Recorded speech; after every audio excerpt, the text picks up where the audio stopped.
Well, good evening, good morning, wherever you are. If it's back in Europe, 9 o'clock at night, and if it's in Auckland, it's 9 o'clock in the morning. 4th of January, it was last year, the last time we did a tracker update, which is kind of interesting. Sterner and Explorer are plugging along, heading towards Auckland, but still a few days away. So that's kind of cool. And Explorer is looking for another crew again. The Cape Horn leg, we just decided that we should be running 11 people on the boat, which will allow a skipper to float. So Mark can float and have 2 watches of 5 rather than Mark's been running a 3-watch system. But it means there's only ever 3 people on deck. And when the poo hits the fan, sometimes I don't think that's enough. So with a 2-watch system, you've actually got 5 people on deck potentially all the time if you need them. So that's a big change. So there's an opportunity there for someone.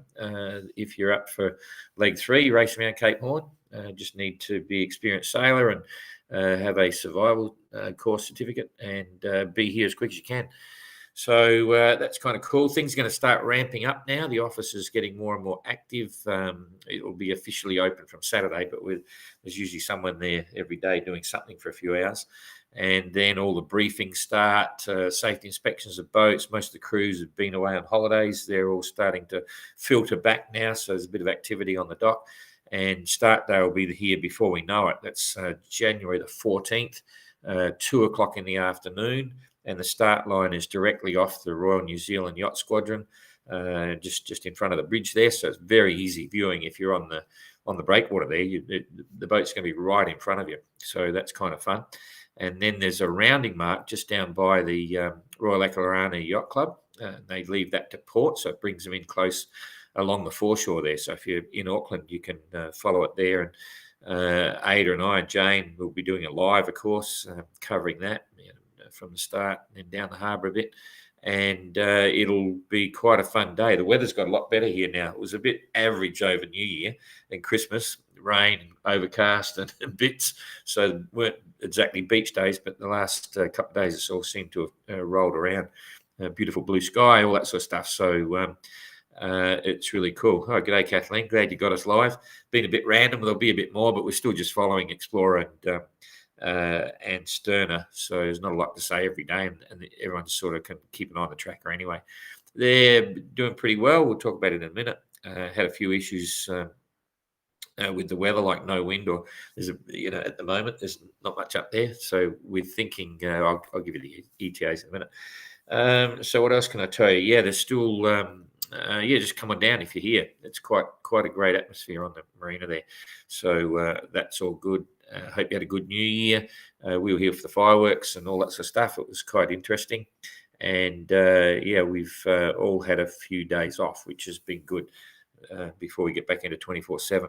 So, okay, straight to the tracker. And if I hit that again, I should be there. Yeah, there it is. Okay, so now I get up here. So that's not the actual tracker here. Hang on a sec. Just got that's cool. I've got 2 trackers on display, so I need to get rid of that. Pull this down here, and that's what you've got right now. You can see there's a big hole in the wind here.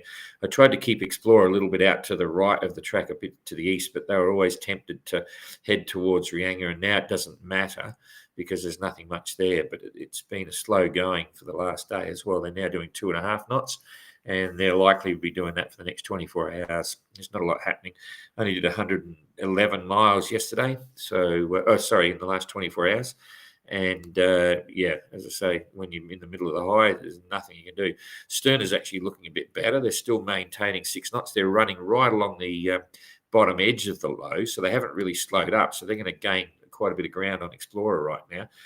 I've been giving them a little bit of routing, but not much. I just told them when they were here, I said head for New Plymouth, which they did. So they head across to New Plymouth, and now they'll be getting forecasting as well, and they can see they're ahead of the highs ahead of them. So they've altered course direct for Cape Rianga and doing pretty well. They managed a 143-mile day yesterday.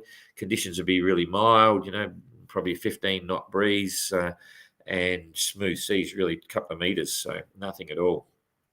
And so what's going to happen in the meantime? Well, there's a little low pressure system coming up behind Sterna here, and that's excuse me, developing pretty quickly. So we put them on a weather alert as well, or not alert. I mean, it's not coming up heavy, but you can see how it's coming up there from the southwest, and it's going to give Sterna a bit of a breeze. So here we go, 24 hours later, and the Explorer's only just starting to get breeze. So they'll sit in that hole for 24 hours, coming in from the northwest, and they'll get moving, but not until tomorrow. The Sterna, on the other hand, they're northwesterly slowly increasing. It's going to be increased up to about 28 knots, and they'll make great time. They'll be picking up in speed, so they're doing 6.5 at the moment, but you'll see that speed slowly increase over the next 24 hours, heading and closing in rapidly on Explorer. And then depending on where this ridge is in the center of the low comes through, that'll determine exactly what hits them. But I'm suggesting they're going to get, 30 gusting 40 when it rolls over on the other side. So that northwesterly will increase for them as it comes over, increasing up to sort of 30 knots, gusting a little bit higher. And then when it swings to the south, as soon as it gets to the south in this squeeze zone here, it'll possibly gust up to 40 knots, and it'll be 3 to 4 meter seas, but it'll very quickly settle back in to a pretty nice gradient, solid gradient, 30 knots, 35 knots, gusting 35 or something, 25 gusting 35 from the south or the southwest. And that'll push them really quickly towards Cape Reinga. Explorer, on the other hand, it'll slowly, they'll slowly start sailing, and then they'll slowly get the top end of this, so they'll get an increasing northwesterly that'll slowly roll around. By the time they're advanced today, they'll be up here somewhere. So it's not actually a big front coming through, but it'll slowly roll around to the west, and then it'll come in from the south on the 5th. But by the time they get to about here, they should be up around Cape Reinga. So and turning the corner. But just as they turn the corner, here we go. Just as they turn the corner, if we push this along and build it up, you'll see the center goes across. So at this stage, they'll roll this around, but very quickly, as soon as they're about to turn the corner, they should be turning the corner about here. Then there's a patch of light weather, and then it's going to come in on the nose. So this is about when they're going to be there. So not quite on the nose. This could all change dramatically because it's all influenced by that low pressure system and how it ranges around the top.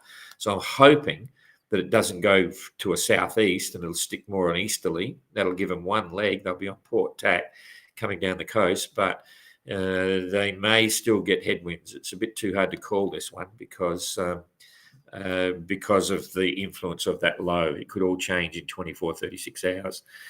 Excuse me. So they may be lucky and they may get one leg down the coast. Then it'll be pretty quiet in Auckland, so it's very hard to pick ETAs. I'm still saying sometime on the 8th, but it could extend into the 9th. Just depends. There's too many variables there. But we should see them on the 8th sometime. And Sterna will be very close behind.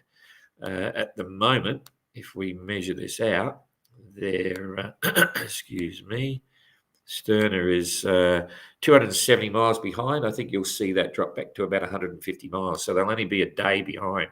So if Explorer get in on the 8th, I would expect to see, if Explorer get in on the 8th, I'd expect to see Sterna get in probably on the 9th. And I think Explorer's got a little bit more work to do than Sterna. So we would hope to see both of them on the start line on the 14th of January. That's the plan. So we've got a pretty good understanding of what's going on with Explorer. Their biggest issue is they've ripped a bit of the Genoa track up off the deck, which is a little bit boring.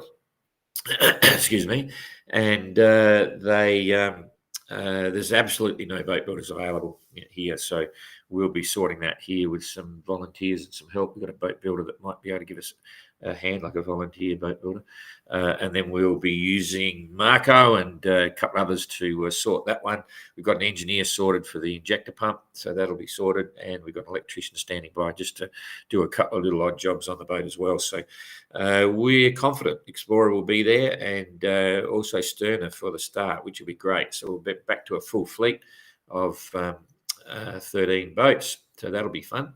Anyway, that's about leaderboard. Okay, so what's happened is we've combined leg 1 and leg 2. So there is a combined leg 1, leg 2 scoreboard now for both IRC and line honours, which will go up on the website probably tomorrow.